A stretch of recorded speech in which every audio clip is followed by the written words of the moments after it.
Good afternoon, conference. As you can see, I'm not as good looking as Fiona Mills, and I'm not contesting the Copeland by-election. I am indeed the Mansfield chairman, but I've been asked to speak on behalf of UKIP Northern Ireland. I don't know why, but it may be my roots.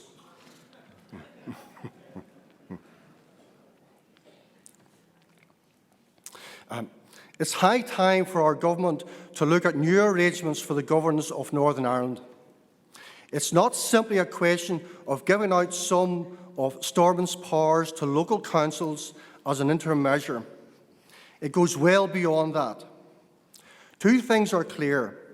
Firstly, Sinn Féin's departure from the executive, with Martin McGuinness's promise that there will be no return to the status quo, marks the abandonment of the power-sharing strategy which has been operational since 1998.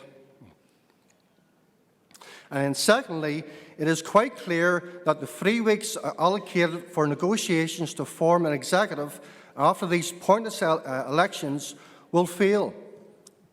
This will lead to an indefinite period of suspension for Stormont. That is where the smart money is. Add into this the mix of the certainty of a hard Brexit with a harder border and huge pressures coming on the Irish Republic from higher EU contributions. The unfolding EU drama of Google's and other taxes schemes, President Trump's vow to bring the jobs home to the US, and you may well have a perfect political and economic storm in the Irish Republic, with a movement developing to take the Irish Republic out of the EU.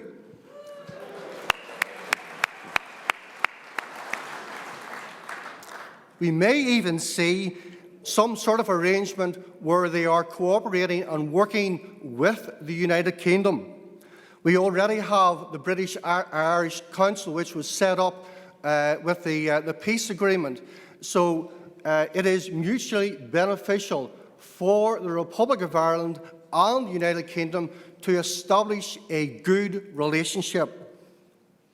There is even a possibility that a British Isles common identity is actually on the horizon.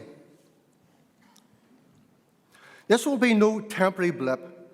Government will have to put new permanent government arrangements in place for Northern Ireland, which may well take the form of a single-tier authority with politically neutral architecture, more focused on an efficient delivery of devolved services and money that is sterile, endless squabbles and inefficiency and inaction, which unfortunately has characterised Stormont.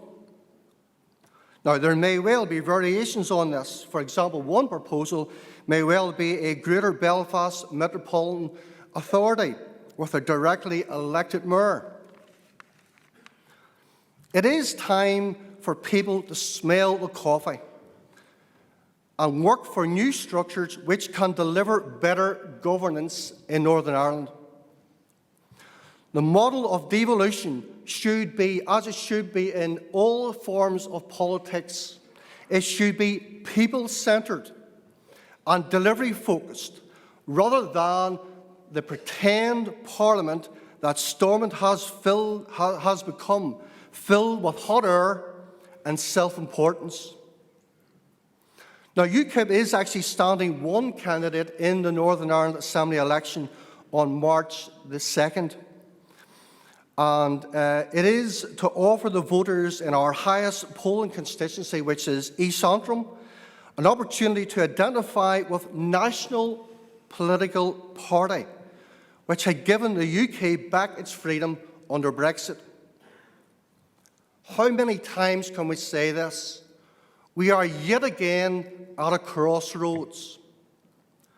Unfortunately, Northern Ireland is dangerously isolated within the UK. We ourselves, we are not the GBIP, we are UKIP.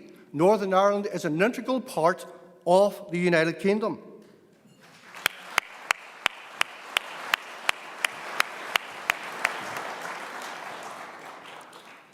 We fear that Northern Ireland is actually on the road to United Ireland already. Even within so-called parochial unionist parties located in Northern Ireland, they keep on referring to this term, "Are we little Northern Ireland?" as if it is a separate entity. We believe in integration. And unfortunately, that attitude is cutting us off from mainstream UK politics, making people in Northern Ireland seem different and un-British. Can't even fly a flag.